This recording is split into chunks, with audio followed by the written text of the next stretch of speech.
Good morning. আমাদের প্রতিদিনের গীতা আলোচনায় সবাইকে স্বাগত।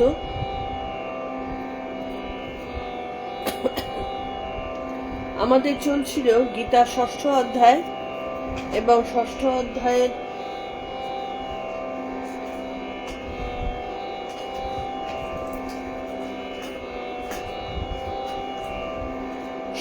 অধ্যায়ের আমাদের আগের দিন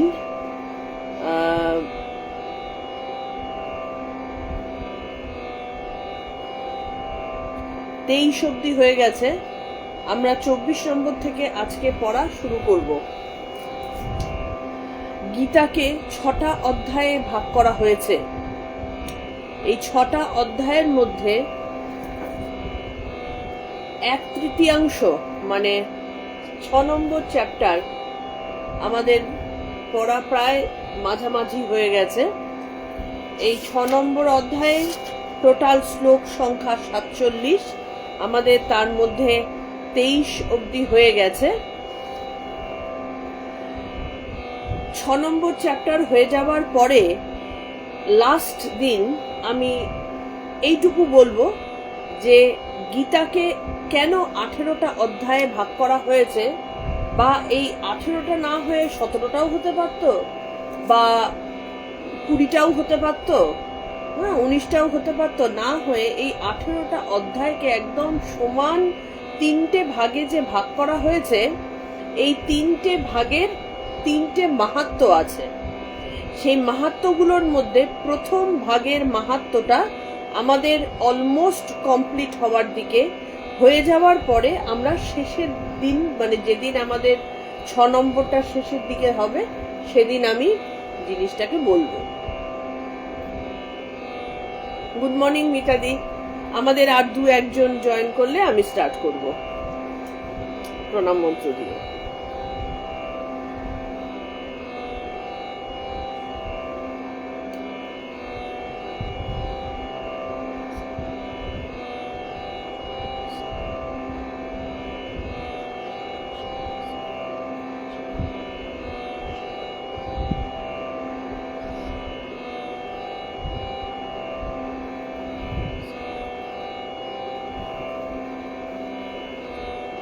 আর কেউ যদি তোমরা জয়েন করে থাকো তাহলে আমাকে একটু হাই হ্যালো করো।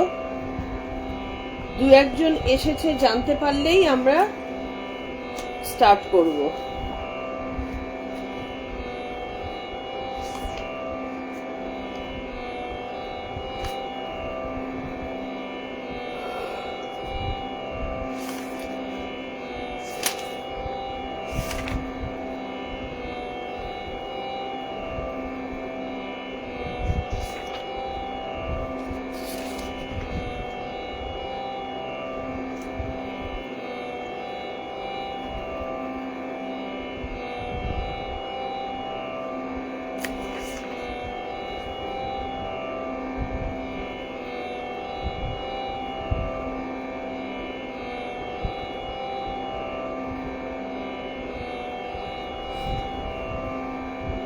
গুড মর্নিং শর্মিলাদি। আমরা শুরু করছি আমাদের প্রণাম মন্ত্র দিয়ে। যারা যারা জয়েন করবে তারা জয়েন করে যাও।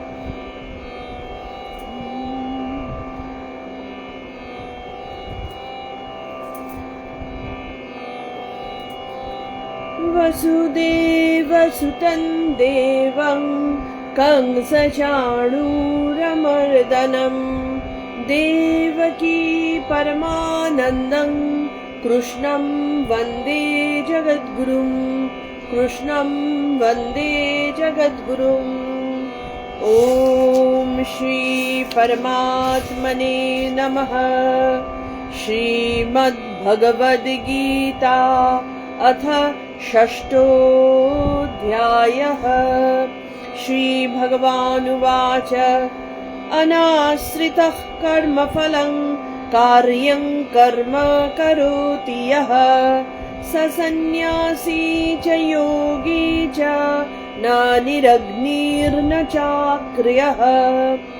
यं सन्न्यासमिति प्राहुर्योगं तं विद्धि पाण्डव न ह्यास्यन्यस्तसङ्कल्पो योगी भवति कश्चन आरुरुक्षोर्मुनिर्योगं कर्म कारणमुच्यते योगारूढस्य तस्यैव शमः कारणमुच्यते यदा हिनेन्द्रियार्थेषु न कर्मस्वनुसज्जते सर्वसङ्कल्पसन्न्यासी योगारूढस्तदुच्यते उद्धरेदात्मनात्मानं नात्मानमवसादयेत् आत्मैव ह्यात्मनो बन्धुर् आत्मैव रिपुरात्मनः बन्धुरात्मात्मनस्तस्य येनात्मैवात्मना जितः अनात्मनस्तु शत्रुत्वे वर्तितात्मैव शत्रुवत् जितात्मनः प्रशान्तस्य परमात्मा समाहितः शीतोष्णसुखदुःखेषु तथा मानपमानयोः ज्ञानविज्ञानतृप्तात्मा कूटस्थो विजितेन्द्रियः युक्त इत्युच्यते योगी समलोष्टास्मकाञ्चनः सुहृन्मित्रार्युदासीन मध्यस्थद्वेषबन्धुषु साधुष्वपि च पापेषु समबुद्धिर्विशिष्यते योगी युञ्जित सततम् आत्मनं रहसि स्थितः एकाकीयत चित्तात्मा निराशीरपरिग्रहः शुचौ देशे प्रतिष्ठाप्य स्थिरमानसमात्मनः नात्युच्छ्रितन्नातिनीचैलजीन कुशत्तरम् तत्रैकाग्रं मनः कृत्वा यत चित्तेन्द्रियक्रियः उपविश्यासने युञ्जात् योगमात्मविशुद्धये समङ्काय शिरोग्रीवन् धारयन्नचलं स्थिरः सम्प्रेक्ष्य नशिकाग्रं स्वन् दिशश्चानवलोकयन् प्रशान्तात्मा विगतभिर्ब्रह्मचारी व्रते स्थितः मनः संयम्य मच्चित्तो युक्त आसित मत्परः युञ्जन्नेव सदात्मानै योगी नियतमानसः शान्तिर्निर्वाण परमां मत्संस्थामधिगच्छति नात्यस्नतस्तु योगोऽस्ति न चैकान्तमनस्नतः न चाति स्वप्नशीलस्य जाग्रतो नैव चार्जुन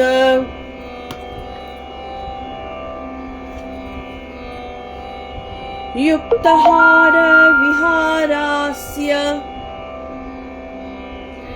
युक्तचेष्टस्य कर्मसु युक्तस्वप्नावबोधस्य योगो भवति दुःखः यदा विनियतं चित्तम् आत्मन्येवावतिष्ठते निःस्पृहः सर्वकामेभ्यो युक्त इत्युच्यते तदा यथा दीपो निवातस्थो नेङ्गते सोपमा स्मृता योगिनो यत चित्तस्य युञ्जतो योगमात्मनः यत्रो परमते चित्तं निरुद्धं योगसेवया यत्र चैवात्मनात्मानं पश्यन्नात्मनि तुष्यति सुखमात्यन्तिकं यद्यद् बुद्धिग्राह्यमतीन्द्रियम् वेत्ति यत्र न चैवायं स्थितश्चलति तस्थः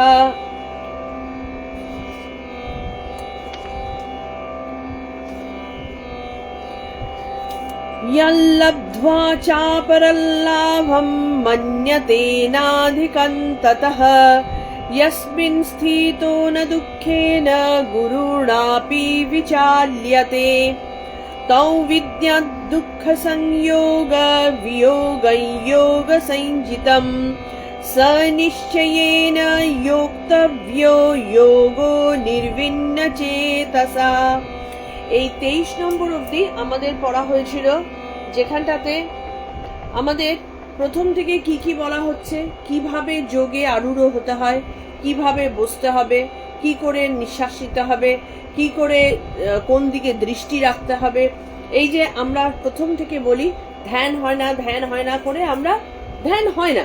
হ্যাঁ, আমরা যে যতই লাফালাফি করি না কেন, ধ্যানে বসলাম এবং আমাদের ধ্যান হয়ে গেল, বিষয়টা যত সহজে যাদের হয় তারা বলতে পারে, কিন্তু আমাদের মতো সাধারণ লোকজনের জন্য ওই মুখে বলাই হয়। আমরা মনে করি একটু চোখ বন্ধ করে বসলাম, সাথে সাথে আমাদের পিঠে সুরসুরি দেওয়া শুরু হলো, যে আমাদের কুণ্ডলিনী শক্তি জাগরিত হয়ে যেন ঠান্ডা ঠান্ডা লাগছে, একটুখানি ওপরে সাপের মতো উঠছে। কিন্তু এগুলো হচ্ছে আমাদের মনটা তো ভীষণ চালাক, মানে মনের মতন চালাক আর কিছু নেই। আমরা মন দিয়ে অনেক রকম ভাবে ভুলিয়ে দিতে পারি নিজেকে। তো এইরকম গন্ডগোলগুলো বেসিক্যালি হয়, ধ্যান হয় না। তো ধ্যান কেন হয় না? কারণ ধ্যান এমন একটা সূক্ষ্ম জিনিস, যে জিনিসটা একটা প্রসেস আছে। যে কোনো জিনিসেরই করতে গেলে একটা প্রসেস আছে। আমি একটা যদি ডাক্তার হতে চাই, তা আমি কি ঝপ করে ডাক্তারি কলেজে ভর্তি হয়ে গেলে ডাক্তার হতে পারবো না। বা আমি যদি একটা অপারেশন থিয়েটারে ঢুকে যাই, পারবো না। তার মানে কি, আমাকে ছোটবেলার থেকে একটা লেভেলে আমার বুদ্ধিকে ক্ষুরোধার করতে হবে, আমার মেন্টালিটিকে সেই রকম সেবা পরায়ণ করতে হবে, বা সেই রকম মনের জোর দরকার হবে যে আমি যেন রক্তারক্তি দেখলে একেবারে চোখ উল্টে না যাই।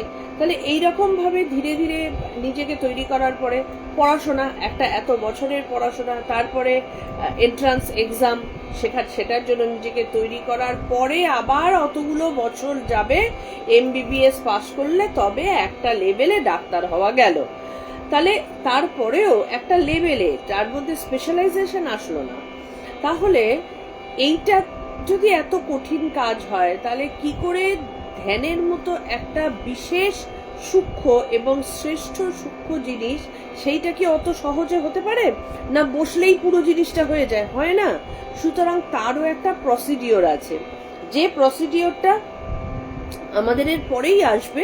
যে একবারে এক ধাক্কায় চাইলে হয় না। তখন কি হয়, আমাদের মন অস্থির হয়ে যায় এবং আমরা তখন চঞ্চল হয়ে গিয়ে উঠে পড়ি যে হয় না। বা অনেকে যেমন মন দিয়ে ভুলিয়ে দেয় যে এটাই আমরা ধ্যান করছি। কিন্তু অ্যাকচুয়ালি যে জিনিস তোমাকে সূক্ষ্ম একেবারে অন্তরতম জায়গায় নিয়ে যাবে, সেইটার জন্য নিজেকে শারীরিকভাবে মানসিকভাবে প্রস্তুত করতে হয়। এবং সেই প্রস্তুতির জন্য একটা প্রসেস হচ্ছে চিত্তশুদ্ধ করা। সেই চিত্তশুদ্ধের জন্য আমাদের আগের দিন বলা হয়েছে, আমাদের প্রাণবায়ু, যেটাকে আমরা মনে করি নাক দিয়ে নিঃশ্বাস নেওয়াটাই প্রাণবায়ু, না, নাক দিয়ে আমরা নিঃশ্বাস প্রশ্বাস নিই, যেটা আমাদের প্রাণবায়ু হিসেবে আমাদের ভেতরে বিভিন্নভাবে ছড়িয়ে থাকে। এবার প্রাণবায়ু যেহেতু আমাদের শিরা উপশিরায় যত্রতত্র ছড়িয়ে থাকে, সেই কারণে আমাদের ইন্দ্রিয়গুলো চঞ্চল হয়ে থাকে এবং আমাদের মনও চঞ্চল হয়ে থাকে। কারণ আলটিমেটলি ইন্দ্রিয়গুলোকে চালায় মন যেহেতু চঞ্চল, সেই কারণে ইন্দ্রিয় চঞ্চল। তাহলে মনকে শান্ত করবার উপায়টা কি, এখানটাতে বলা হয়েছে। কিভাবে বসতে হবে, কিভাবে নিজের আচার আচরণকে ঠিক করতে হবে, কিভাবে আমাদের চোখ কোন দিকে রাখতে হবে, কি চিন্তা করতে হবে, একেবারে পরিপূর্ণভাবে কিন্তু ঈশ্বর আমাদেরকে প্রত্যেকটা জিনিস বলে দিয়েছেন।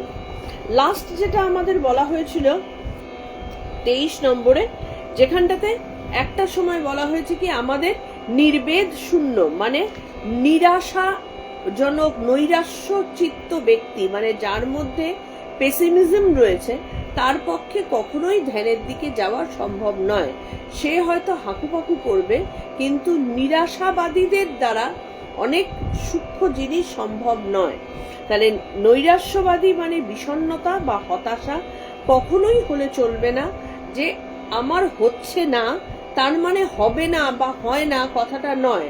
আমার মধ্যে কিছু প্রবলেম আছে, যে প্রবলেমটাকে সলভ করলে আমি তার দিকে যেতে পারবো। সেই প্রবলেমটাকে আইডেন্টিফাই করতে হবে এবং সেইটাকে মেনে নিতে হবে যে হ্যাঁ এটা আমার প্রবলেম, তবে সেটাকে রেকটিফাই করব।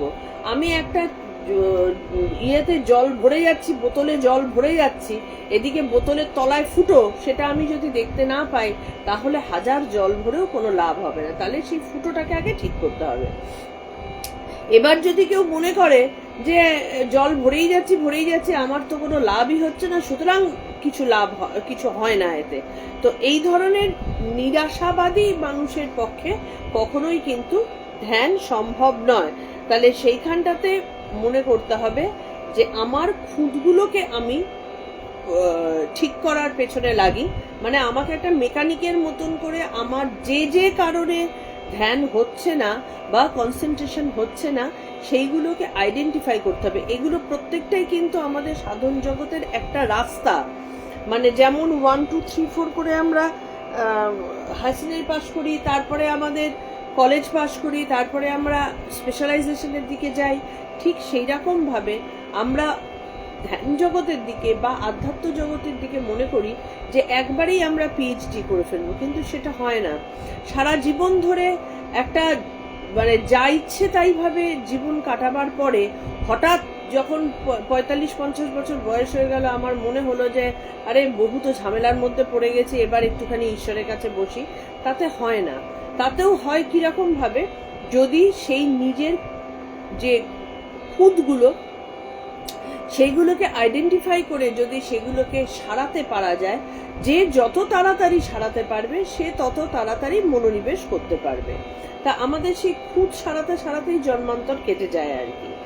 তাতে করে কি আমরা নির্বেদ মানে কোনোভাবে বিষণ্ণতা বা হতাশা গ্রাস করলে চলবে না। যখন নিজের একটা খুঁত বা একটা ছিদ্র আমরা রেকটিফাই করতে পারবো, তখন সেইটাতেও আনন্দে থাকতে হবে যে আমি যখন একটা ঠিক করতে পেরেছি তখন অন্যগুলোও নিশ্চয়ই ঠিক করতে পারবো, আইডেন্টিফাই করতে পারবো। এবং ধৈর্য হারা হলে চলবে না। হতে পারে এইটা করতে গিয়ে আমার একটা জন্ম শেষ হয়ে গেল।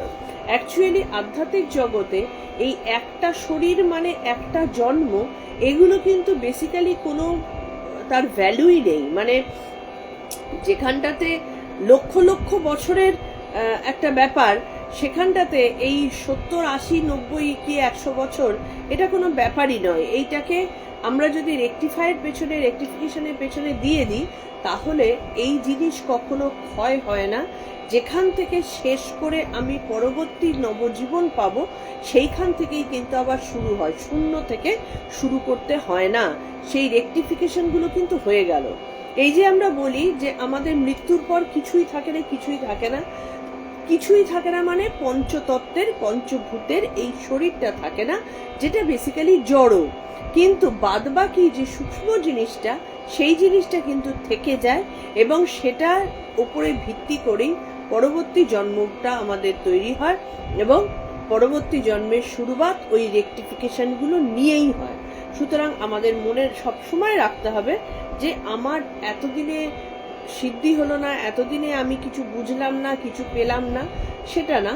আমার মধ্যেকার পুরুষাকার আমাকে বলবে যে আমি যখন এইটুকুটা পেরেছি বাকিটাও নিশ্চয়ই পারবো। তো এইভাবে বিন্দু বিন্দু ভাবে যদি আমরা নিজেদের দিকে এগিয়ে যেতে পারি, তবে আমাদের দৈব কৃপা আসা শুরু হয়। প্রথমে আমাদের নিজের পুরুষাকার দিয়ে এগিয়ে যেতে হয়, তারপরে আসে দৈব কৃপা। আমরা ধরতে পারি না, দৈব কৃপা আমরা ধরতে পারি না। যেমন খেয়াল করে দেখবে, যখন কোনো ছাত্র, এটা আমার নিজের চোখে দেখা, আমি বাজারে যেতাম যখন, একটা অতি দরিদ্র একটা বাজারওয়ালা ছিল, যার কাছ থেকে জেনারেলি লোকে কেউ কিছু কিনতো না, খুব কম জিনিস নিয়ে এসে বসতো এবং অবভিয়াসলি লোকে সেটা কিনতো না। কিন্তু লোকটা খুব ভালো লোক ছিল, লোকটার এক চোখ ছিল অন্ধ। তো সামহাউ মানে ওই লোকটার দিকে আমি ওই কারণেই হয়তো যেতাম যে কেউ কিনছে না, আমি ওইটুকু কিনি, তো ওই কারণে লোকটার কাছে যেতাম। এবং ধীরে ধীরে একদিন দেখতে পেলাম, বছরের পর বছর যাওয়ার পর আমি একদিন দেখতে পেলাম একটা বাচ্চা ছেলে মানে ছেলেটা বেশ মিষ্টি দেখতে, বয়স হয়তো তখন 13-14 কি 15 বছর বয়স হবে। সে এসে ওইখানে বসছে, জানতে পারলাম যে সে ওর ছেলে, লোকটার ছেলে। সে তখন বাবার সাথে বাজারে হেল্প করছে, অ্যাট দ্য সেম টাইম তার হাতে আমি বই দেখতাম। আমি প্রতিদিন দেখতাম ও বসে আছে কিন্তু হাতে বই আছে, খুব অবাক লাগতো। সেই কারণে আমি আরো বেশি করে ওর কাছে যাওয়া শুরু করলাম। তো একজন যখন যাচ্ছে, এটা নিয়ম, আরো দুজন দেখে আসতেই থাকবে, এটাই স্বাভাবিক। তো ন্যাচারালি লোকটার কাছে তখন একটা পদার্থ থেকে আরো 2-4টে সবজি আসা শুরু হলো, এবং ছেলে আর ওই এক চোখ কানা বাবা অর্ধেক কানে শুনতে পায় না, এই অবস্থায় ছেলেটা বাজার করছে। মাঝখানে আমার বেশ কিছুদিন আমি ছিলাম না, তখন বাজারে যাওয়া হয়নি। মাঝখানে বোধহয় বছর 4-5 কেটে গেছে। 4-5 বছর বাদে আমি আবার যখন বাজারে গেছি, আমি দেখতে পাচ্ছি ছেলেটা বাবার সাথে বসে আছে এবং ছেলেটার হাতে জয়েন্ট এন্ট্রান্সের বই। মানে আই ওয়াজ শকড যে বাবা কানে শোনে না, খেতে পায় না, বাজারে কিছু নেই, সেই ছেলে পাশে বসে তাকে জয়েন্টের বই হাতে দেখে সে খাতায় লেখাপড়া করছে এবং খরিদ্দার সামলাচ্ছে। ছেলেকে জিজ্ঞেস করলাম কি হলো, তখন বাবা বলল ছেলে ভীষণ ভালো রেজাল্ট করে হায়ার সেকেন্ডারি পাশ করেছে, এবং সেই কারণে তার আশেপাশের কিছু লোকজন তারা ওকে জোর করে, ওর খুব ইচ্ছে ছিল ইঞ্জিনিয়ারিং পড়ার, এবং তারা ওকে সাহায্য করছে, বইপত্র কিনতে সাহায্য করছে, প্রাইভেট টিউশন আপনি আসছে, টিচাররা আপনি সাহায্য করছে, এবং আলটিমেটলি এখন মানে আজ বহু বছর কেটে গেছে, ছেলেটা ইঞ্জিনিয়ারিং পাশ করে চাকরি করছে। এটা আমার নিজের চোখে দেখা। 45 বাস স্ট্যান্ডের কাছে যে বাজারটা রয়েছে, সেই বাজারে কেউ খোঁজ করলে জানতে পারবে। তো তাহলে এই যে ছেলেটা, যার বাবা কাছে কেউ কিনতেও যেত না, সেই ছেলে একটা পরিবারকে সে তুলে দিতে পারলো। কিভাবে তুলে দিতে পারলো? এই পুরুষাকার দ্বারা। যে মুহূর্তে পুরুষাকার প্রথমে কাজ করবে, তখন দৈব কৃপা আসা শুরু হয়। দৈব কৃপা কিভাবে এসেছে? এক তো ছেলেটার মধ্যে পুরুষাকার মানে জেদ ছিল, বাবার সাথে বসে খরিদ্দারকেও সে হ্যান্ডেল করছে, তার সাথে সে পড়াশোনাও করছে। সেই দেখে আশ্চর্য হয়ে আমার মতো আরো 2-4টে লোক আসছে, 2-4টের জায়গায় 10টা লোক আসছে। লোক আসায় তার বাবার পয়সা বাড়ছে। আমরা মনে করি যে এই জিনিসটা তো বাবা ভালো কাজ করছে, ছেলেটা ভালো কাজ করছে, সেই কারণে হচ্ছে না। ক্ষমতা নেই কারোরই। আজকে এই বয়সে এসে আমি এইটুকু বুঝতে পারি যে আমাদের কারোরই, আমরা লাফালাফিটা বড্ড করতে পারি, এইটুকুই করতে পারি, কিন্তু বেসিক্যালি যদি কোনো জিনিস হওয়ার হয় তাহলে সেটা তার ইচ্ছেতেই হয়। আমার অনিচ্ছেতে হবে না বা ইচ্ছেতে হবে, এই জিনিস সম্ভব নয়। আমরা মনে করি যে আমরা করছি। তাহলে তার কাছে ওই পুরুষাকারটা এসে হাজির হয়েছে আমাদের মতো কিছু ক্রেতার রূপ ধরে। পুরুষাকার বলছি, দৈব কৃপা কিছু ক্রেতার রূপ ধরে এসে উপস্থিত হয়েছে। ছেলেটাকে যারা লেখাপড়া বই দিয়ে সাহায্য করছে, তাদের রূপ ধরে এসছে। এইটা আমরা বুঝতে পারি না যে ঈশ্বর তো সর্বব্যাপী এবং সর্বরূপী। কোন রূপে আমরা ঈশ্বরকে সবসময় সিংহাসনে একটা রূপ ধরে বসিয়ে রাখার জন্য আমরা মনে করি ঈশ্বর যখন আমার সামনে আসবেন তখন ওই রূপটা ধরেই আসবেন, কিন্তু তা আসেন না। ঈশ্বর আসেন কিন্তু বিভিন্ন রূপে, নানা রূপে। সেটাকে চিনে নেওয়ার মতো সূক্ষ্মতা আমাদের তৈরি করাটা প্রয়োজন, যাতে করে দৈব কৃপাটাকে আমরা আইডেন্টিফাই করতে পারি। এবং আমরা 99% ক্ষেত্রে সেটাকে পারি না, সেটাই হচ্ছে আমাদের দুর্ভাগ্য। সেই কারণে যখন পুরুষাকার কিন্তু আমাদের প্রত্যেকের মধ্যে আছে, ঈশ্বর পুরুষাকার দিয়েছেন বলেই আমরা চলে ফিরে বেড়াচ্ছি, কথা বলতে পারছি, কাজ করতে পারছি, এত কিছু করতে পারছি। তো সেই শক্তিটাকে যখন 100% আমরা কাজে লাগাতে পারি, তখন দৈব কৃপা আসা শুরু হয়। এই দৈব কৃপা আসাটা বোঝার জন্য আমাদেরকে একটু শান্ত হওয়ার প্রয়োজন। কি শান্ত হওয়ার প্রয়োজন? হাত পা শান্ত হয়ে লাভ নেই। হাত পা শান্ত হয়ে কিছুক্ষণের জন্য থাকে, তার কিছুক্ষণ বাদে চুলকানো শুরু হয়, নয়তো অদ্ভুত ঘটনা ঘটতে থাকে আর কি।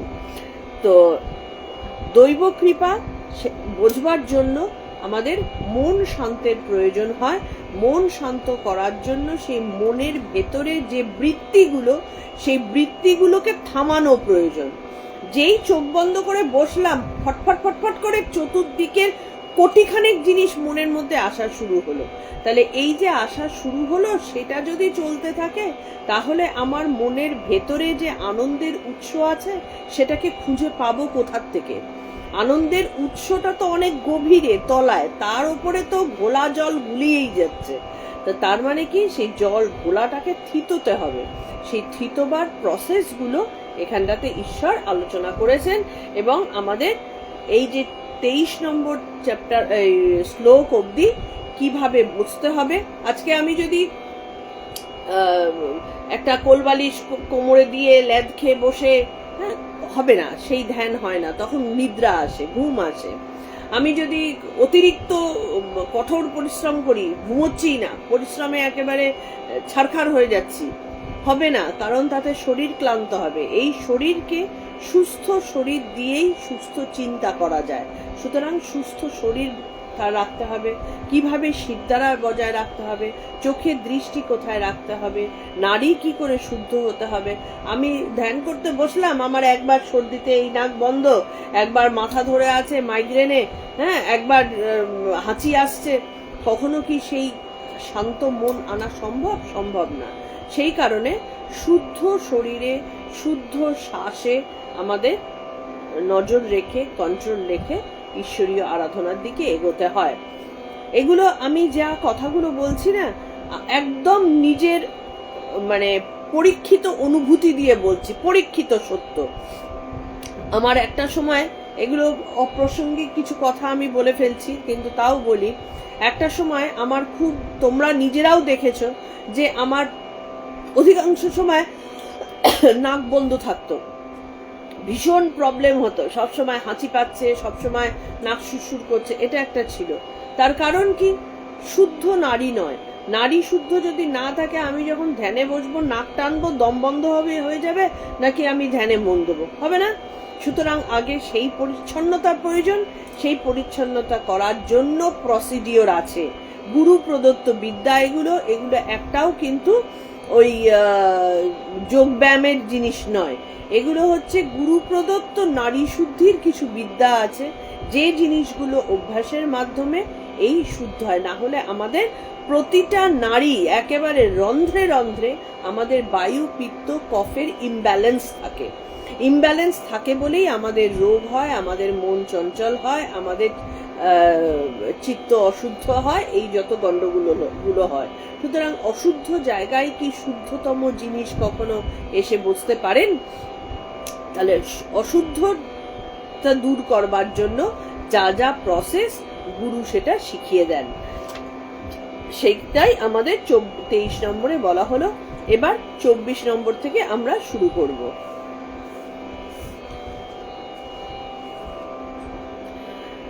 সংকল্প প্রভবান কামাংস তক্ত্বা সর্বনিশেষতঃ মনসৈবেন্দ্রিয়গ্রামো বিনিয়ম্য সমন্ততঃ।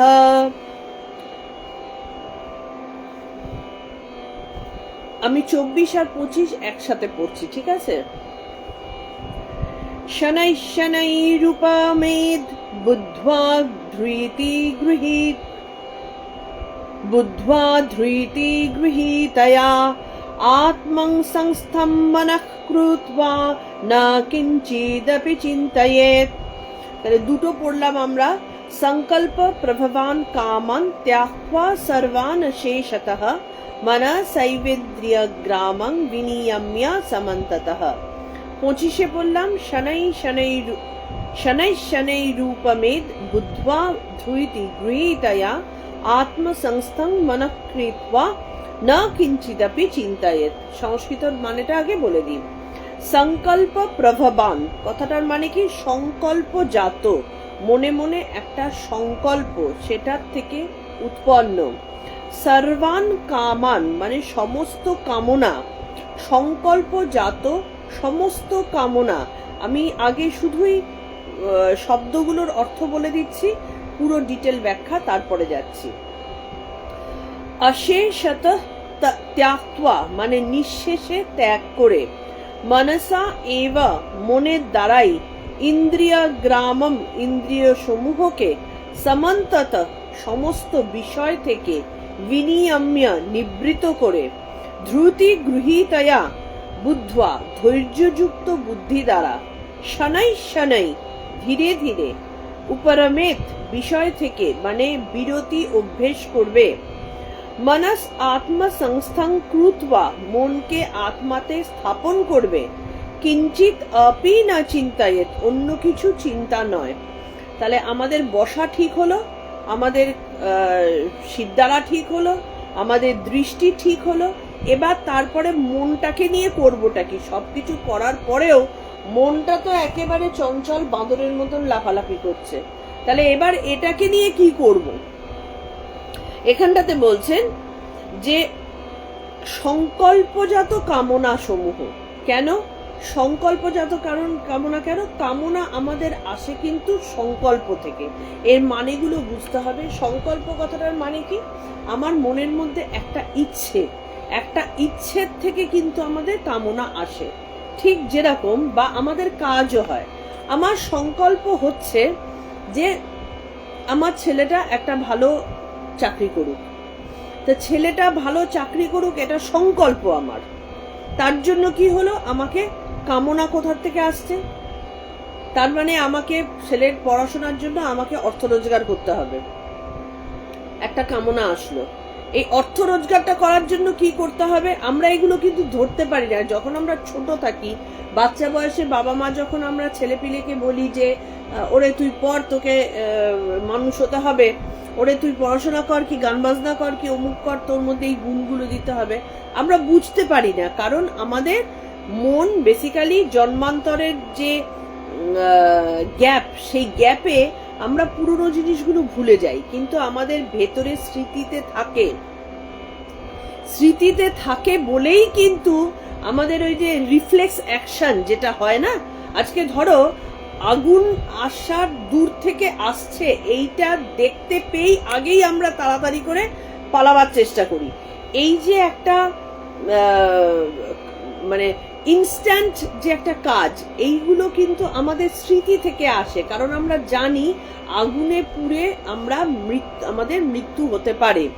এই জিনিসগুলো আমাদের আছে ভেতরে। তো সেই কারণে আমরা যেহেতু মাঝখানে একটা গ্যাপ গেছে, দুটো শরীরের গ্যাপ গেছে, আমরা অনেক কিছু মনে করতে পারি না। কিন্তু বেসিক জিনিসটা ভেতরে থেকে যায় কামনা, যে আমাকে ভালো রোজগার করতে হবে, ভালোভাবে দাঁড়াতে হবে, সেই জন্য আমাকে ভালো পড়াশোনা করতে হবে। অথবা যাদের সংস্কার বিচ্ছিরি, তারা কি করবে? আমাকে আগে উঁচুতে উঠতে হবে, অন্য কাউকে নিচে নামিয়ে। সুতরাং তার জন্য আমি কিছু খারাপ কাজও করতে পারি, একে অপদস্থ করতে পারি, কি একে আমি আমার নোট চাইছে নাও দিতে পারি, বিভিন্ন রকম কাণ্ড হতে পারে। তো সেই কারণে বলছে সংকল্পজাত কামনা। আমাদের মনে একটা সংকল্প আছে বলেই কিন্তু আমাদের সেই কামনাগুলো সৃষ্টি হয়। তাহলে এই সংকল্পজাত কামনাকে সম্পূর্ণভাবে নিঃশেষ করে, তাহলে সংকল্প, এবার বলতে পারি যে সংকল্প যদি না থাকে তাহলে আমরা কাজ করব কি করে? কাজ তো আমাদের সহজাত, এইটাই আমরা বুঝতে পারি না। কাজ হচ্ছে আমাদের সহজাত, যেটা একদম প্রথম শ্রীকৃষ্ণ অর্জুনকে বলছেন। অর্জুন যখন বলছেন যে আমি সন্ন্যাস নিয়ে চলে যাব, কি আমার দরকার নেই এই রকম যুদ্ধ করার, তখন শ্রীকৃষ্ণ অর্জুনকে ধমক দিয়ে কি বলছেন? যে তুমি এগুলো বোকার মতো কথা বলছো কিসের জন্যে? কাজ তো তোমার সহজাত, তোমাকে তো তুমি না চাইলেও, তুমি পুরো ছেড়ে দিলেও তোমাকে করতেই হবে। তোমার প্রকৃতি অনুযায়ী কাজ তুমি করবেই। সুতরাং তুমি চাইলেও করবে, তুমি না চাইলেও করবে। তাহলে আমার প্রকৃতি অনুযায়ী আমি যদি একজন ব্যবসায়ী হই, এবার আমি কোনোভাবে ভাবলাম যে না, আমার দ্বারা ব্যাপারটা হচ্ছে না, আমি কাজ ছেড়ে দিলাম, আমি সংকল্প ছেড়ে দিয়ে বাড়িতে চুপ করে বসে থাকলাম। প্রথম কথা, আমি কি আমার নিঃশ্বাস বন্ধ করতে পারবো? আমার খাওয়া দাওয়া বন্ধ করতে পারবো? আমার চিন্তা বন্ধ করতে পারবো? তার মানে কাজ তো আমার হবেই। কিন্তু আমি কি করছি, আমার প্রকৃতির বিরুদ্ধ কাজ করছি। আমার প্রকৃতিতে ব্যবসা আছে, আমি সেটার বিরুদ্ধ কাজ করছি, যার জন্য আমি তমগুণকে আশ্রয় করে ফেলবো। যা উচিত সেটা না করে শুধুমাত্র খাওয়া, ঘুম, বেড়ানো এবং পিএনপিসি করা, এইটার মধ্যে নিজেকে আমি ডুবিয়ে দেব, কারণ আমি আমার প্রকৃতিজাত কাজ থেকে সরে এসেছি। তাহলে সেই কারণে কাজ আমাকে যখন করতেই হবে, আমার প্রকৃতি অনুযায়ী কাজ করাটাই উচিত। কিন্তু সংকল্পজাত কামনা থাকবে না। আমার মনের মধ্যে এই করলে এই হবে, এইটার কারণে কাজ করছি না, আমাকে কাজ করতে হবে। আমি আমার প্রকৃতিকে ভালো মতো জানি, তাই আমি কাজ করছি। অর্জুন যখন হাতে ধনুকটা দ্বিতীয়বার তুলে নিলেন, তখন তিনি কি হিসাবে তুলে নিলেন? আমি যোদ্ধা, আমাকে যুদ্ধ করতে হবে এবং আমাকে ধর্ম রক্ষা করতে হবে। একজন প্রকৃত যোদ্ধার কাজ হচ্ছে অধর্মের নাশ করা, ধর্মকে রক্ষা করা, তাই আমি যুদ্ধ করছি। তিনি কিন্তু একবারও আমাকে সিংহাসন পেতে হবে কি আমাকে বড় যোদ্ধা হিসেবে নিজেকে সুপ্রতিষ্ঠিত করতে হবে, এই চিন্তাই কিন্তু তিনি করেননি। এইটাই কিন্তু ঈশ্বর বলছেন যে তোমার নেচার হচ্ছে কাজ করা, তুমি কাজ ছাড়া থাকতে পারবেই না। তাহলে থাকতে যখন পারবেই না, তাহলে তুমি তোমার স্বভাব অনুযায়ী কাজ করো। তাহলে সেই স্বভাব অনুযায়ী কাজ করার কথা আমাদের ভুল ব্যাখ্যা হয়ে যায় যে ফলাকাঙ্ক্ষা না থাকলে আমি কাজ করব কি করে, আমার কোনো ইয়ে থাকবে কি করে। এটাই তো ঈশ্বর বারণ করছেন। তোমার স্বভাবে কাজ রয়েছে, তুমি করবে কি করে মানেটা কি? তোমার অন্তরে রয়েছে কাজ, তুমি কোনো না কোনো ভাবে কাজ করবেই। তোমার মধ্যে যদি কর্তৃত্ব করার মতন স্বভাব থেকে থাকে, তুমি একেবারে জঙ্গলে গিয়েও কর্তৃত্ব করতে থাকবে। তাহলে এই থেকে নিজেকে বিড়ম্বিত না করে স্বাভাবিকভাবে আমি জানি যে আমাকে কাজ করতে হবে, তাই আমি কাজ করব। এর জন্য সংকল্পজাত, এইটা করলে আমি এই কারণে এটা পাওয়ার জন্য কাজ করছি, এই বাড়িটা করার জন্য কাজ করছি। দরকার নেই তো, একটা নতুন সৃষ্টির আনন্দে কাজ করো। একটা ফুল গাছ লাগালাম, ফুল গাছ লাগিয়ে আমি যখন সেটা জল টল দিয়ে সেটা শুশ্রূষা করে যখন একটা ফুল ফুটছে, সেই আনন্দের জন্য আমি মালির কাজ করব।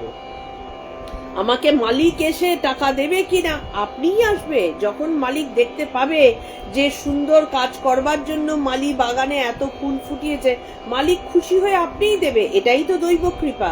আমরা মনে করছি মালিক দিচ্ছে, মালিকের দেওয়ার ক্ষমতা আছে কি? এই মালিক যদি হঠাৎ করে একদিন পক্ষাগ্রস্ত হয়ে যায়, একদিন হার্ট অ্যাটাক হয়ে হসপিটালে পড়ে থাকলো, পারবে দিতে? সুতরাং দেওয়ানো তিনি, করানো তিনি, সবই তিনিই করান, আমরা বুঝি না। তাহলে প্রথম কথাটা কি? সংকল্পজাত কামনাকে নিঃশেষে ত্যাগ করে। আমাদের একটা বিশাল বড় প্রবলেম হচ্ছে, আমি তো প্রতিদিন সিগারেট ছাড়া, ওই যে কোনো একজন হাস্যরসাত্মক লেখক বলেছিলেন না, সিগারেট ছাড়া হচ্ছে সব থেকে সহজ জিনিস, কারণ আমি প্রতিদিন সিগারেট ছাড়ি, এই ধরলাম এই ছেড়ে দিলাম। তাহলে এইটা হচ্ছে ব্যাপার ওই রকম, যে কোনো কিছু কিন্তু টুকটুক করে ছাড়লে চলে না। এক জায়গায় এক কোপে কোনো কিছু যদি আমাদের আইডেন্টিফাই একবার হয়ে গেল যে এখানটাতে আমার ভুল হচ্ছে, এক কোপে সেখান থেকে বার করে দিতে হয়। না হলে এই টুকটুক টুকটুক টুকটুক করে আবার ফ্যাকড়া থেকে যায়, সেখান থেকে আবার বট গাছ তৈরি হয়ে যায়। সেই জন্য সংকল্পজাত কামনা সমূহকে নিঃশেষে ত্যাগ করার কথা বলা হয়েছে। এবার কি? ত্যাগ করে কেবল মনের দ্বারা ইন্দ্রিয়গুলোকে বিষয় থেকে নিবৃত করে। মন হচ্ছে আমাদের সব থেকে বড় বন্ধু এবং সব থেকে বড় শত্রু। কারণ মনের এই যে উথাল পাথাল ব্যাপার, অ্যাকচুয়ালি ইন্দ্রিয় কিন্তু নিজে একা কোনো কাজ করতে পারে না, ইন্দ্রিয়ের ক্ষমতাই নেই। যেমন খেয়াল করে দেখবে, আমাদের চোখের সামনে হঠাৎ একটা বরযাত্রী চলে গেল, হ্যাঁ, আমি মনে মনে তখন একটা গভীর চিন্তায় মগ্ন আছি। কিছুক্ষণ বাদে আমার বাড়ির লোকটা হয়তো এসে বলল যে হ্যাঁ রে, এখান দিয়ে একটা বরযাত্রী চলে গেল, দেখতে পেলি না? আমি দেখতে পাইনি, অথচ আমার চোখটা তো খোলাই আছে, হয়তো ওদিকে তাকানোই আছি, তাও দেখতে পাইনি। কেন দেখতে পাইনি? কারণ আমার মন ওই চোখের সাথে কানেক্টেড নেই। তার মানে ইন্দ্রিয়ের একা কোনো কাজ করার ক্ষমতা নেই। যখন কি বলে একজন অসুস্থ ব্যক্তি, তাকে খুব ভালো ভালো খাবার দেওয়া হলো, তার খেতে ভালো লাগছে না, অথচ খাবারটা তো ভালো, সত্যিই তো সুস্বাদু খাবার, তার ভালো লাগছে না। কেন ভালো লাগছে না? তার কি জিভে গন্ডগোল হয়ে গেছে? তার জিভের টেস্ট বারটা নষ্ট হয়ে গেছে? কিছু টেস্ট বার নষ্ট হয়নি, তার মনটা নষ্ট হয়ে আছে। ওই খাবারের ভেতরকার ভালোত্বটা, ভালো গন্ধটা, ভালো টেস্টটা সে আর গ্রহণ করতে পারছে না। তো তার মানে ঘটনাটা হচ্ছে এইটা, ইন্দ্রিয় আমাদের চালিত হয় মন দ্বারা। আমরা যত ভালো কাজ করি, যত খারাপ কাজ করি, যত শাস্ত্রীয় অশাস্ত্রীয় কাজ করি, পুরো জিনিসটাই কিন্তু ইন্দ্রিয়ের দ্বারা হয় এবং সেই ইন্দ্রিয় চালিত হয় মন দ্বারা।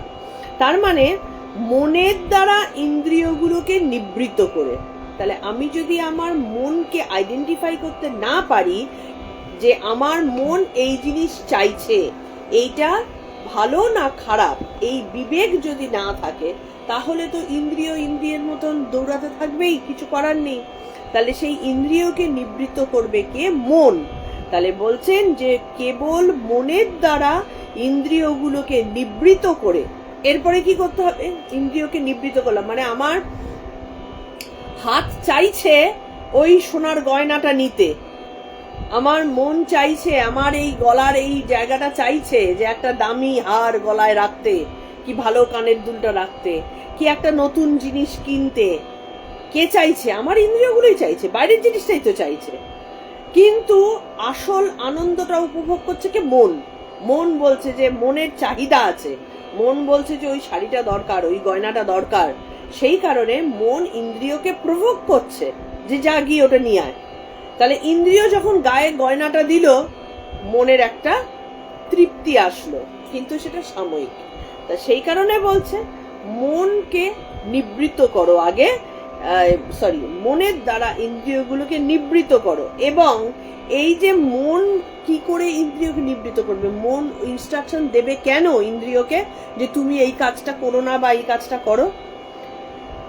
যখন মন বুদ্ধি যুক্ত হবে, বুদ্ধি যখন প্রপারলি তাকে ইনস্ট্রাকশন দেবে, বুদ্ধি তাকে মনকে বলবে যে দেখ রে মন, এইটা ঠিক নয়, এটা ঠিক, এইটা উচিত, এটা অনুচিত। তার মানে ধৈর্যযুক্ত বুদ্ধি। তাহলে ধৈর্যযুক্ত বুদ্ধি কাকে বলে? কখন আসে? যখন সেই বুদ্ধির মধ্যে শাস্ত্র সুলভ জ্ঞান বা শাস্ত্রীয় জ্ঞান বা বিবেক যখন তার মধ্যে থাকে। তাহলে বিবেকযুক্ত বুদ্ধি বা ধৈর্যযুক্ত বুদ্ধি। আমরা বুদ্ধি যদি ছটফটে হয়, বিবেক যদি চঞ্চল হয়, তখন সে মনকে কখনো সঠিক ইনস্ট্রাকশন দিতে পারবে না। সে তখন বলবে যে আরে ধুতে গিয়ে এতক্ষণ বসে থেকে লাভটা হলো না। মন ভাবছে, কিন্তু মনকে বোঝাচ্ছে বুদ্ধি, এই দেখ এতক্ষণ বসে থেকে কোনো লাভ হলো না, উঠে পড়, আজকের দিনটা না হয়ে পরের দিনটা যাই, আজকে খুব ঠান্ডা আছে, আজকে না উঠলেও হবে, কালকে করব। তার মানে কি? অবিবেকী বুদ্ধি মনকে ভুল ইনস্ট্রাকশন দিচ্ছে। সেই জন্য বলছে ধৈর্যযুক্ত বুদ্ধি। এবার বুদ্ধি যদি মনে করে যে না, আমার মধ্যে ছটপটানি আসছে, আমাকে বিবেক দিয়ে নিজেকে ধৈর্য সহকারে আমার মনকে বলতে হবে, যতই আমার মধ্যে চঞ্চলতা আসুক, মন তুমি শোনো আমার কথা, মন তুমি উঠবে না, তুমি তোমার সাবঅর্ডিনেট ইন্দ্রিয়গুলোকে তুমি ইনস্ট্রাকশন দাও যে তুমি এখান থেকে নড়বে না, এই চোখটা খুলবে না। এই যে বিবেকী বুদ্ধি দিয়ে যখন মনকে ইনস্ট্রাকশন দেওয়া যাবে, তখন সে মন ধীরে ধীরে নিরুদ্ধ হওয়ার দিকে এগোবে। কারণ ওপরে বুদ্ধি বসে আছে, বুদ্ধি যদি ভুলভাল হয়, তা সাবঅর্ডিনেট মন, সে মন তখন চঞ্চল হবেই। মন যদি চঞ্চল হয়, ইন্দ্রিয় অকাজের হবেই, এটাই স্বাভাবিক। তাহলে এই মনকে তখন নিরুদ্ধ করবে বিবেকযুক্ত বুদ্ধি এবং ধৈর্যযুক্ত বুদ্ধি। তার মানে বুদ্ধিকে কন্ট্রোলের মধ্যে আনাটা বিশেষ প্রয়োজন। এবার যখন সেই মন নিরুদ্ধ হয়ে গেল, মানে মন যখন ছটফট ছটফট করতে করতে ওই বুদ্ধির চাপে পড়ে পড়ে মন যখন শান্ত হয়ে গেল, তখন সেই মনে তখন কোনো এক্সিস্টেন্স থাকে না। মন তখন কি মনে করে? এই শান্ত হতে হতে হতে হতে আত্মার সাথে মিশে যাওয়া শুরু করে। মনের স্বাভাবিক গতি হচ্ছে আত্মার দিকে যাওয়া, স্বাভাবিক গতি। এই কথাগুলোকে মনে রাখতে হবে। মনের স্বাভাবিক গতি আত্মার দিকে যাওয়া। কিন্তু যেহেতু প্রপার বুদ্ধি দ্বারা সে চালিত হচ্ছে না, মন চতুর্দিকে ছড়িয়ে আছে। মন চতুর্দিকে ছড়িয়ে থাকে কিসের মাধ্যমে? আমাদের এই যে প্রাণবায়ু, গন্ডগোলের প্রাণবায়ু, সেইটা চতুর্দিকে ছড়িয়ে আছে। তাহলে একটার পর একটা গুটাতে গুটাতে মন যখন শান্ত হয়ে যাবে, যখন প্রাণবায়ুকে আমরা আমাদের মর্জি মতো চালনা করতে পারবো, তখন মন শান্ত হয়ে তার স্বাভাবিক গতি, যেদিকে জলের ঢাল যেমন নিচের দিকে স্বাভাবিক গতি, মনের ঢাল তেমনি আত্মার দিকে, তখন অটোমেটিক্যালি মন আত্মার সাথে সমাহিত হবে এবং সমস্ত প্রকার চিন্তা, বাইরের যত চিন্তা আছে সেইগুলো থেকে সে বিরত হতে পারবে। এই যে দুটো শ্লোক 24 আর 25, এই যে শনৈ শনৈ মানে ধীরে ধীরে, হুড়োহুড়ি করলে কখনো হবে না যে আরে হচ্ছে না কেন। কারণ সময়ের বেসিক্যালি আধ্যাত্ম জীবনে কিন্তু কাল বলে কোনো কিছু নেই। দেখো আমাদের পুরাণে কি সব বলা আছে, 1000 বছর ধরে তপস্যা করছেন, কোটি বছর ধরে তপস্যা করছেন। এই 1000 বছর ধরে তিনি কি বেঁচে আছেন তাই তপস্যা করছেন? না, 1000 বছরে তিনি 1000খানা দেহ পরিত্যাগ করেছেন, মানে ধারণ করেছেন, কিন্তু সেই আত্মাটাই তপস্যা করে যাচ্ছে। তপস্বী আত্মা নিয়ে সে পরবর্তী শরীর ধারণ করছে, কারণ শরীর না থাকলে তপস্যা করা যাবে না। একটা বায়বীয় বা একটা মানে কি বলবো, হাত জড়িত করা যায় না। শরীর না থাকলে হাত জড় করবো কি করে? তপস্যাই তো করতে পারবো না। সুতরাং শরীর ধারণ করতেই হবে। তাহলে শরীর ধারণ করে সে যখন তপস্যা করছে, সেটা 1000 বছরও হতে পারে, কোটি বছরও হতে পারে। সে কত তাড়াতাড়ি নিজেকে উন্নত করতে পারছে তার উপরে সেটা ডিপেন্ড করবে। সেই কারণে বলছে এই যে দুটো শ্লোক 24 আর 25-এ, সমাধি যোগ অভ্যাসের প্রক্রিয়া। এইভাবে ধীরে ধীরে অভ্যেস করতে করতে যখন মন আত্মাতে লয় হয়ে যাবে, বুদ্ধিও আত্মাতে লয় হয়ে যাবে, তখন আত্মাই আত্মা হিসেবে একমাত্র সাস্টেন করে থাকবে। তখন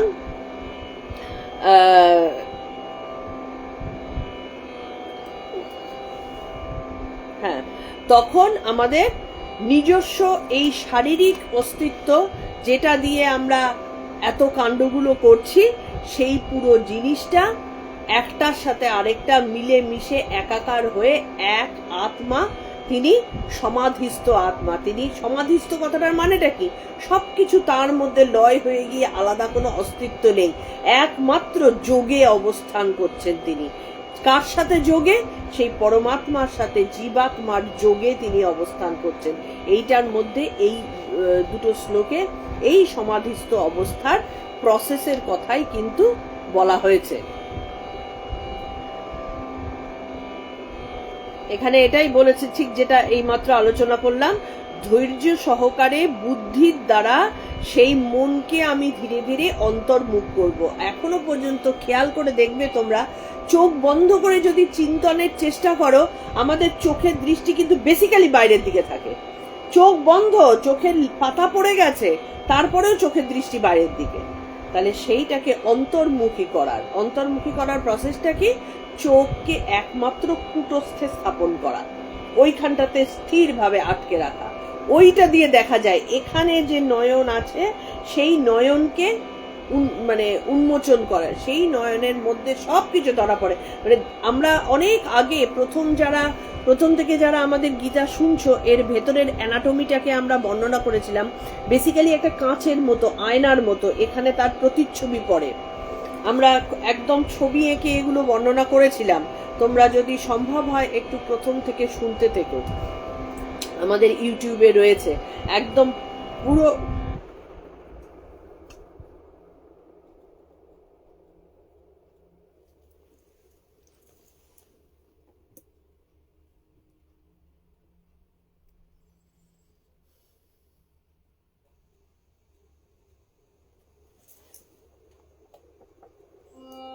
কারেন্ট চলে গিয়েছিল। হ্যাঁ,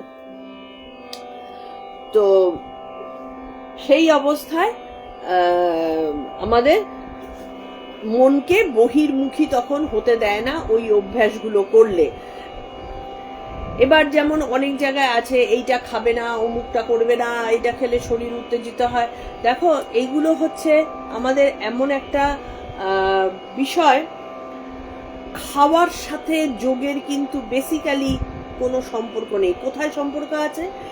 যে খাবার, যে স্বাস্থ্য সুলভ আচরণ, যে জিনিস আমার মনকে চঞ্চল করবে, সে জিনিস আমার জন্য অনুচিত। আমি যদি গিরিশ ঘোষের মতন, গিরিশ ঘোষ তো সবই খাচ্ছেন, মনটা তো একেবারে ঠাকুর শ্রীরামকৃষ্ণের পায়ে দিয়ে দিলেন, তাহলে আমরা তো গিরিশ ঘোষ হতে পারি না। সুতরাং কোনোটাতেই এই যে এক একজন এক এক রকম কঠিন কঠিন নিয়মের কথা বলে, এই কঠিন নিয়মের জন্য কিন্তু ঈশ্বর এক ফোঁটাও বলেননি। তিনি কি বলছেন? সাত্বিক আহার করো। সাত্বিক আহার মানে কি? তোমার শরীর যেটা সয়, তোমার শরীরে এমন একটা খাবার খেলে তুমি যখন বসে শান্ত মন করার চেষ্টা করবে, তোমার ঢেকুর উঠে বুক জ্বালা করে পেট এপে তোমাকে অতিষ্ঠ করবে না, শরীর ভারী হয়ে গেলে তুমি যোগে যেতে পারবে না। তাহলে এই যে ঘটনাগুলো, এই যে বিষয়গুলো, সেগুলোকে কন্ট্রোল করার কথা বলা হচ্ছে। তোমার শরীরের জন্য যেটা স্বাস্থ্যসম্মত সেটাই তোমার জন্য সঠিক আহার। যদি মাছ মাংস খাওয়া নিয়ে আমাদের অসুবিধা থাকতো, তাহলে বুদ্ধিস্টরা কি করে তাদের সাধনায় ব্রতী থাকতেন? তারা তো প্রত্যেকেই যথেষ্ট বড় বড় সাধক, তো তারা তো ভালো রকম মাছ মাংস খাচ্ছেন, তো তাদের তো হতোই না। সুতরাং মাছ মাংস খাওয়া নিয়ে কি এই ধরনের পোশাক আশাক বা সেই তার উপরে মানে ডিপেন্ড করে আধ্যাত্মিকতা হয় না। সাত্বিক থাকার অর্থ ঠিক সম অবস্থায় থাকে, প্রপার ঘুম, প্রপার আহার বিহার, প্রপার আচার আচরণ, সমস্ত কিছু মিলে সাত্বিক আহারের দ্বারা আমরা আমাদের মনটাকে আত্মায় সমর্পণ করব। মনের সাথে আত্মা মিলেমিশে তার নিজস্ব আর কোনো এক্সিস্টেন্স থাকবে না তখনই যখন এই যে জীবাত্মা যা আমার ভেতরে রয়েছে তার সাথে পরমাত্মার মিলন আমি ঘটাতে পারবো। এটাই কিন্তু কেউ জানে না যে বেসিক্যালি মানে অনেক উল্টোপাল্টা ব্যাখ্যাতে অনেক উল্টোপাল্টা জিনিস হয়ে যায়। তো তার জন্য আগে কি বলছেন? আগে প্রত্যাহার করো, এটা আমার জন্য অনুচিত, এটা আমাকে ডিস্টার্ব করছে, এটা আমাকে ওই যুক্ত হতে বাধা দিচ্ছে। আমি আমার পিতামাতার থেকে বিচ্ছিন্ন হয়ে আছি, আমাকে পিতামাতার সাথে যুক্ত হতে বাধা দিচ্ছে বাইরের কিছু লোকজন, তাহলে সেগুলোকে আমি ডিসকার্ড করব। দ্যাট ইজ কল্ড প্রত্যাহার। এখানে এই যে অষ্টাঙ্গ যোগের কথাই এখানে বলা হচ্ছে, যে ধ্যান, ধারণা, প্রত্যাহার, সমাধি, এইগুলোর কথাই কিন্তু এই শ্লোকগুলো, গত যে চারটে শ্লোক বা এই দুটো শ্লোক বলা হয়েছে, এই জিনিসগুলোই কিন্তু এর মধ্যে করা হয়েছে আর কি, বলা হয়েছে যে অষ্টাঙ্গ যোগের মধ্যে একটা হচ্ছে প্রত্যাহার। তাহলে আমাকে বাধা দিচ্ছে আমার জায়গা মতো পৌঁছাতে যে যে জিনিস, সেটাকে আইডেন্টিফাই করে আমি সেটাকে ডিসকার্ড করব, দ্যাট ইজ কল্ড প্রত্যাহার।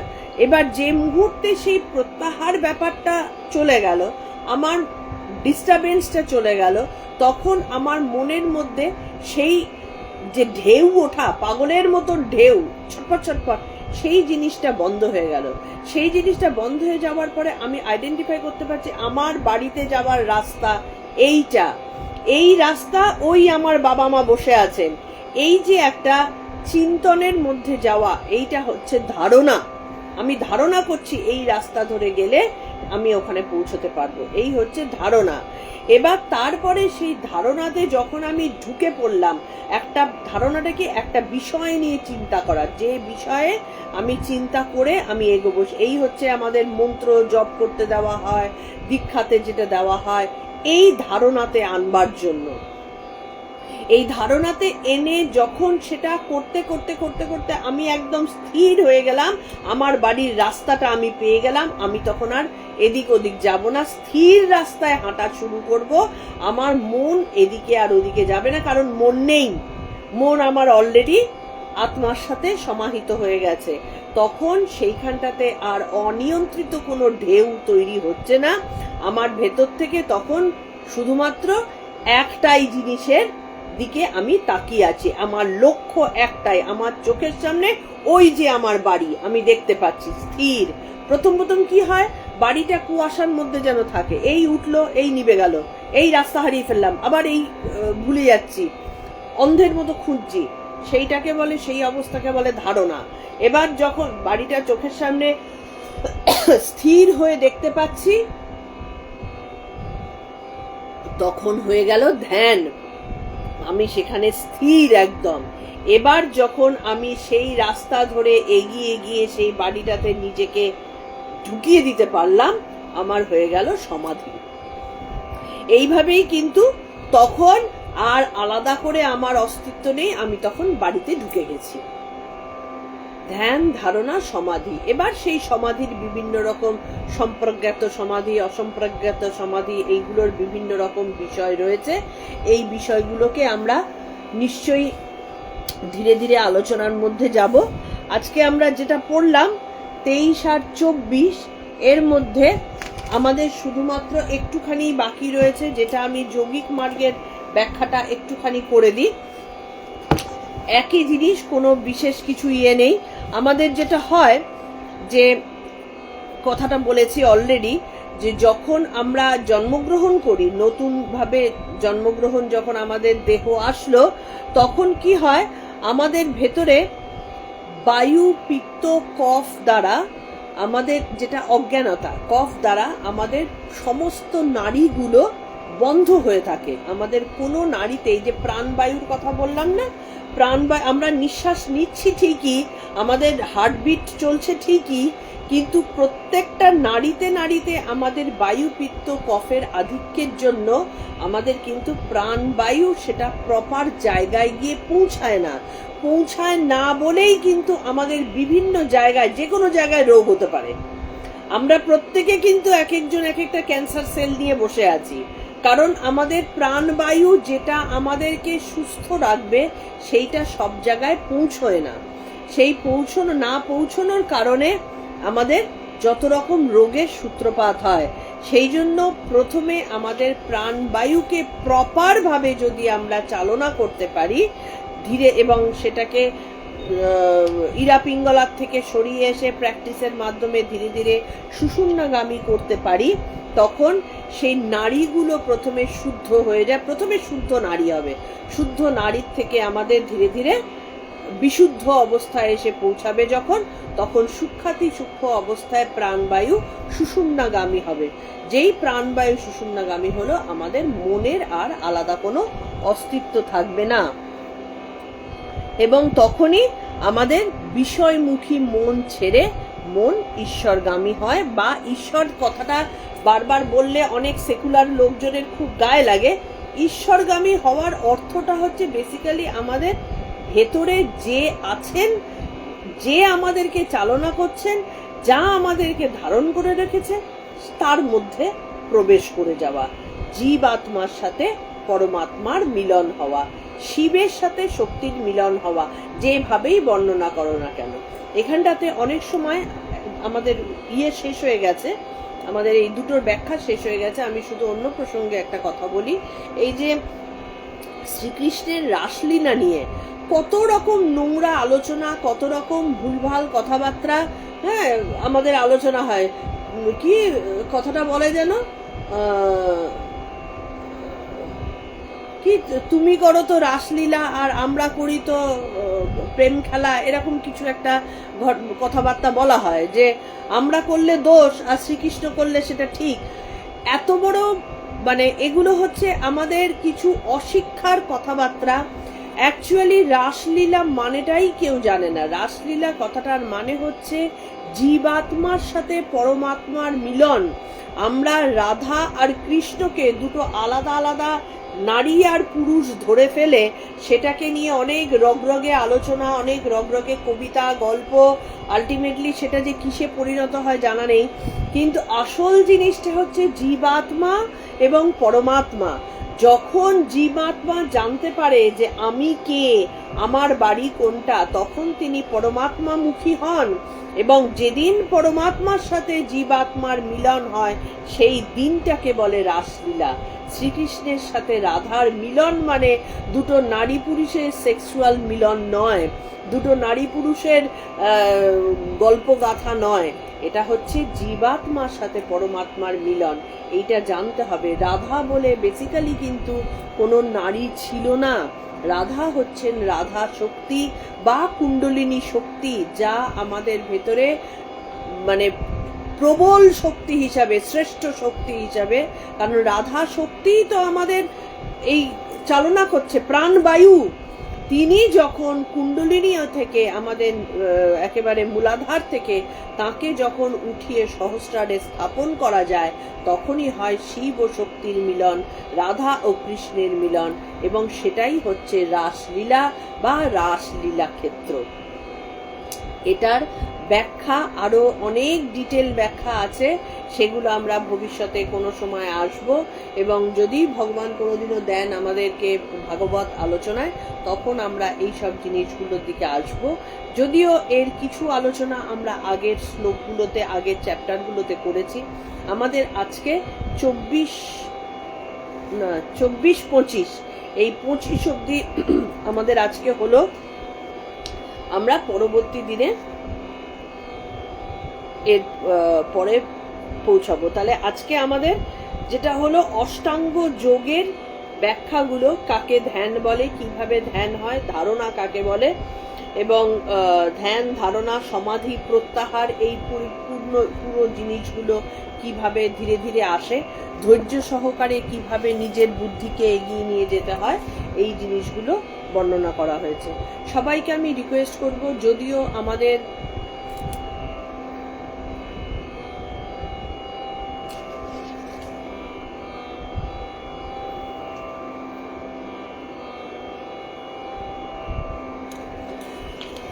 যাই হোক এরকম প্রচুর অদ্ভুত অদ্ভুত কথা থাকে, কিন্তু এগুলো হচ্ছে একদম মূর্খের কথা, এবং এইভাবে আমাদের হিন্দুদেরকে বেসিক্যালি দুর্বল করে দিয়েছে। হিন্দুরা আমরা এখন দুর্বল, কারণ আমরা নিজেদেরকে হিন্দু বলতে লজ্জা পাই।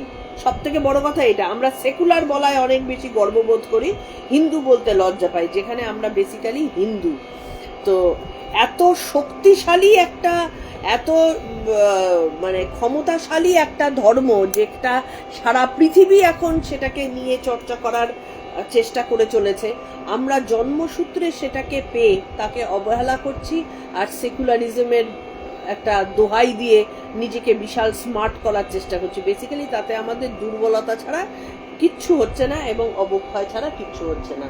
তাহলে আজকে আমাদের এইটুকুই। আমরা পরবর্তী দিনের নোটিশের জন্য অপেক্ষা করো। আমাদের যদিও 6ষ্ঠ অধ্যায় এই লাইভে চলছে, ফেসবুক লাইভে, কিন্তু আমাদের ইউটিউবে এখন অনেক পেছনে, আমরা অনেক পিছিয়ে আছি, কারণ ইউটিউব আমাদের অনেক পরে চালনা হয়েছিল। কিন্তু একদম 1 নম্বর থেকে, শুরুর থেকে আমাদের ইউটিউবে জিনিসগুলো ঢুকেছে, যাতে তোমরা প্রথম থেকে যারা শুনতে ইচ্ছুক, কারণ ভীষণ ভীষণ ইন্টারেস্টিং ব্যাখ্যা আমাদের প্রথম থেকে শুনলে তবে জানা যায়, সেইটাকে তোমরা শোনো। যারা আগে শুনে ফেলেছো তারাও শোনো, কারণ বারবার চর্চায় নিজেদের ভেতরে মনন বলে যে জিনিসটা, সেইটা চলতে থাকে। যত মনন হয় তত আমাদের ভেতর আরো শক্তিশালী হয়, তত আমাদের মানে খাবার আরো ভালোভাবে ভেতরে ঢোকে। আজকে তাহলে এটুকুই, আমরা প্রণাম মন্ত্র দিয়ে শেষ করছি। পরবর্তী নোটিশের জন্য তোমরা অপেক্ষা করো।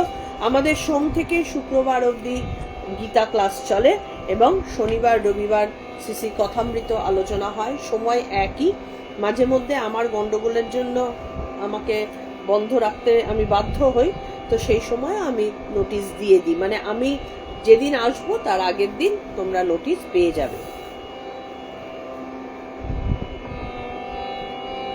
ओम तत्सदिति श्रीमद्भगवद्गीतासु उपनिषत्सु ब्रह्मविद्यायां योगशास्त्रे श्रीकृष्णार्जुन संवादे आत्मसंयम योग नाम 6ष्ठोऽध्यायः।